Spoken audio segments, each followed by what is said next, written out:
Certains revenus sont exclus du prélèvement à la source, il faut les déclarer. En vigueur depuis le 1er janvier 2019, le prélèvement à la source a changé la donne pour tous les contribuables français. Auparavant, l'impôt sur le revenu était payé un an après sa perception. De nos jours, celui-ci est réglé dès la perception du revenu. Mais tous les revenus ne rentrent pas forcément dans la liste. Zoom sur les revenus exclus des prélèvements à la source. Effectif depuis le 1er janvier 2019, le prélèvement à la source, PAS, de l'impôt sur le revenu ne s'applique pas à tous les revenus. Citons, par exemple, les revenus de capitaux mobiliers. Ils proviennent des dividendes et des produits des placements à revenus fixes, intérêts des obligations, livrets d'épargne, bons de caisse, etc. Bien qu'ils échappent au prélèvement à la source, ceux-ci sont soumis à un prélèvement forfaitaire unique ainsi qu'aux prélèvements sociaux.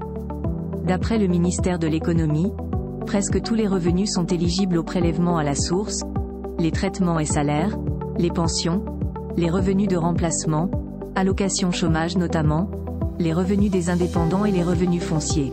Ainsi, que l'on soit salarié ou indépendant, actif ou retraité, chacun bénéficie de ce mode de prélèvement contemporain des revenus.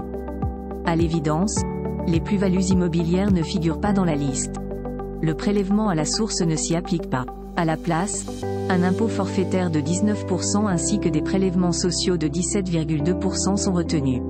Le taux d'imposition global s'élève ainsi à 36,20%. Pour mémoire, la vente d'un bien immobilier peut donner naissance à une plus-value.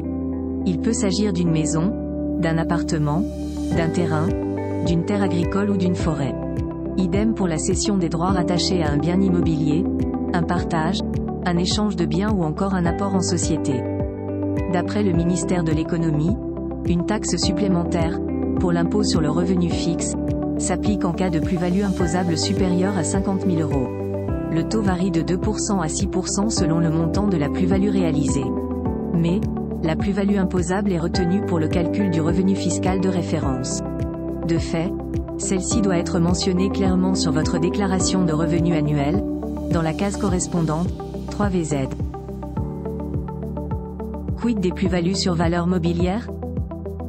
Vous l'ignorez peut-être, mais vos plus-values sur valeur mobilière échappent au prélèvement à la source. En principe, vous pouvez vendre une valeur mobilière pour en dégager une plus-value. Il peut s'agir d'une action, d'une obligation ou d'un produit dérivé. Dans tous les cas, cette plus-value est taxable, et vous devez régler l'impôt l'année suivant la vente. À l'instar des plus-values immobilières, les plus-values mobilières rentrent dans le champ d'application du prélèvement forfaitaire unique, PFU.